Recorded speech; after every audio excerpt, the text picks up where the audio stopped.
Things are so weird. Things just get weirder by the minute at work. But you know what's going on? You know what's going on, first of all, at work? I am totally shocked at how many people are not really trusting the information. Now, I'm not saying that this should be taken lightly. This is a dangerous bug. But again, pneumonia patients die at a rate of like 3 times the COVID patients. So I don't understand where the concern was before. Now I understand this thing can mutate. It needs to be dealt with. But crushing the economy, I don't know if that was the answer. We should have been protecting the old people and the vulnerable. I understand shutting the schools down. I don't want to take a chance with kids. But we've been through this lots of times, and it's never gotten this hysterical. But having said that, I think this is starting to become a struggle again, and another info war has certainly emerged, and the politics are not going to be able to be kept out of this. Everyone's looking for their advantage to stick it to the other guy.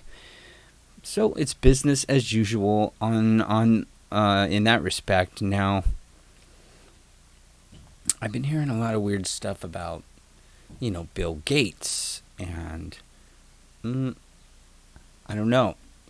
I've heard a lot of weird stuff about Bill Gates. I don't know if it's true, but I hear he's into things like patenting viruses, the cure for viruses. That makes me nervous. Anybody see V for Vendetta? I heard he's into geoengineering, the CHEM trails, and I think he is into mosquitoes too.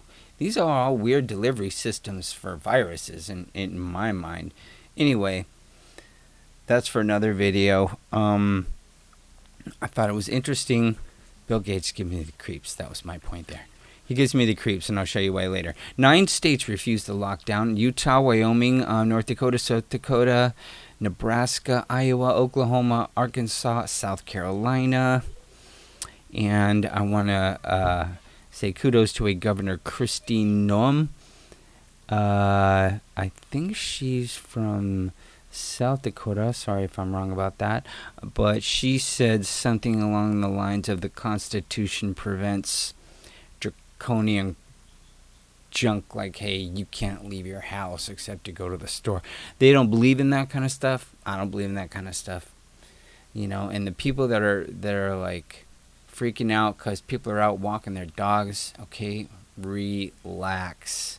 There is no danger if you stay away from other people, okay? It hasn't come to anything weird like that. I thought it was interesting. I heard that Sweden, somebody find this out, I heard recently, Sweden is not doing is not doing a shutdown.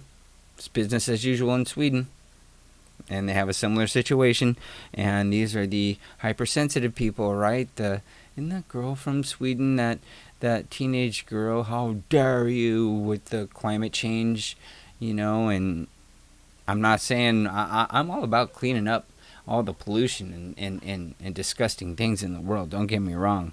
But I heard Bush Foundation, the Bush Senior Foundation, donated 2 million masks to China. So I thought that was interesting and fairly disgusting. So they continue to be enemies of America. So the question to me is, and I was addressing this in my last video, especially in New York, what happened from the time where they're telling everyone to go to the movies to the time where they're saying, hey, President Trump, you're not even doing enough. You're not even doing anything for us, not nearly enough. What happened? Why the flip? So I was looking into a few things. Now, if you have never seen, probably everyone has seen Dan Bongino, who's seen Fox news. He's getting pretty popular. Dan Bongino. He's an ex cop and Secret Service. Ran for office at one point. Anyway, he pretty much nails it down. So I'm going to let him show this little clip. It's really great on how the media was not too long ago. Here is this is the Free Beacon. I'm sorry, Free Beacon, hat tip, Free Beacon. Got to get your hat tips right. Here is the media supercut of them clearly warning us about the dangers ahead. Check this out. In late February, President Trump began downplaying the coronavirus by likening the illness to the seasonal flu. People are like, I think I have the flu. Could it be the coronavirus? Overall, most people should not be terribly concerned about it. You definitely want to pay attention. Should they panic? No, Americans do not need to panic. What I would suggest, however, is that Americans take this as a wake-up call for seasonal flu. Flu is a much bigger deal. There's an important context we need to keep this in, and that is that the flu is more deadly. I think that's upwards of 30,000 so far this year. Such a good reminder. And while there's a lot of fear over this coronavirus, the flu is already widespread in the U.S., and it really is much more deadly, is it not? Coronavirus is not going to cause a major issue in the United States. We're going to have 40 to 60,000 deaths this year in the United States from the influenza, and it's preventable. And there are only 12 confirmed cases of coronavirus here in the States. The risk is low. The risk, however, for the flu is through the roof. Health warning from doctors why they say people should be more worried about the flu than the coronavirus. Half of the people in America do not get a flu shot, and the flu right now is far deadlier. So if you're freaked out at all about the coronavirus, you should be more concerned about the flu. Coronavirus for some time. Yeah, the Illuminati. There it is, Joe. Yeah, baby. There it is, the media warning us how dangerous this was going to be. Of course, that's not what the media was doing in January, because the media had no special information, just like the White House didn't either, because although Donald Trump, I believe, has been an effective president during this crisis, Donald Trump cannot predict the future, ladies and gentlemen.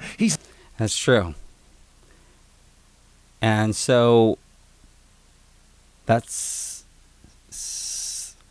the media, they you just heard them call it more dangerous than CV-19. How can it be so opposite at this point? That wasn't that long ago. That was weeks ago. And now they want to just memory hole that entire narrative. And it's like America has the memory of a goldfish. 2 weeks go by in America, and we're on to something else, and we forgot, what was being said. And so here's the scary truth about why they may want to go ahead and flip that narrative and go on to something bigger and better that involves other plans. Tom Elliott from Grabian, great Twitter account. I think it's Tom S. Elliott or something. I'm going to have to get that Twitter account. He's really good. But he's at Grabian. They do some of the best supercuts ever. Here's the supercut of the Democrats admitting this is a perfect time in a crisis to institute their big government plans. This is a little long, but oh boy, is this worth your time. Check this bad boy out. This is a trip. Do you think that more needs to be done in the next package now that we've seen these appalling, historic unemployment numbers already just today? Yes. There's a long list of things. The OSHA, family and medical leave more broadly interpreted, free testing. The list goes on and on. Are you taking into consideration green jobs, green infrastructure? Yes, we need it big, we need it bold, and we need it futuristic, which means green. There's a long list of things. Infrastructure, clean water, community health centers. The list goes on and on. Well, this is the case of universal health care. We absolutely have to transform our health care system. They want to throw all this stuff in on top of this crisis? The way we do this guy just said it. And how we govern. Fully paid sick leave for all our workers. Student loan forgiveness. Cost-free treatment for the COVID-19, whatever the costs are relating to that. There's a long list of things. Internet, broadband, the grid.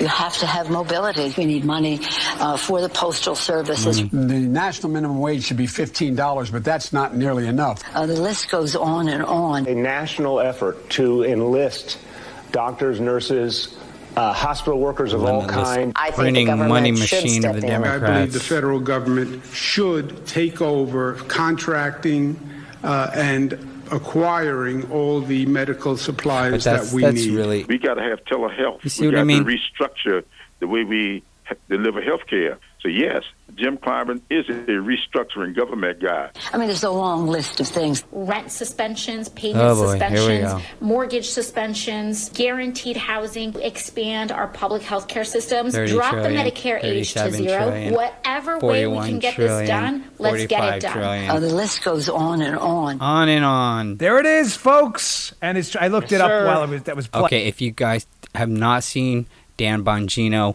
let me tell you something. He has a YouTube channel and podcast Monday through Friday. It's a full hour, and you will be way ahead of the curve if you listen. Okay, I'm going to try something a little different right now. Just real quick, I just thought this guy, John Solomon, he's a great reporter. I've seen him on Fox. I've heard him talk many times. I'm just like astonished at the work this guy's done. He's taken a lot of heat. And he just started this publication. It's called Just the News, justthenews.com. And Google give me the runaround even getting over here. But this I thought was interesting. Anybody know this lady?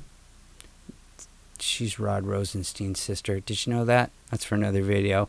We're going to check that out. Okay, a website that tracks actual hospital beds in use suggested the model used by top White House health officials to project the trajectory of the coronavirus was so far overestimated the number of Americans hospitalized by the disease by tens of thousands. That means they're giving numbers to the public overestimating by the tens of thousands. Okay, so this right here, they said that the United States would need around 164,750 hospital beds for COVID-19 patients on Saturday. Yet the COVID Tracking Project, a team of journalists and data analysts who collect and tabulate coronavirus data from state tallies around the country, reported only around 22,158 currently hospitalized coronavirus patients nationwide on Saturday. So they're telling the public, okay, here's what it's going to be on Saturday. 164,000.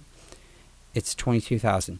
Okay, so if their numbers projecting deaths, and they need to just throttle back, okay? There's just a huge scaring machine, and there's a lot of good news out there, and not the least of which is the amazing results from hydroxychloroquine and the Z-Pack. We're getting tons of supplies. We're getting tons of masks. We're going to never be in this situation again. This is going to really work out well for us. And you know what? If those people are out there inflating numbers for political gain, I think their smackdown is coming, and it looks like there are. Okay, I don't want this to run too long. Thank you so very much for supporting and watching these videos, and thank you for your time, and God bless.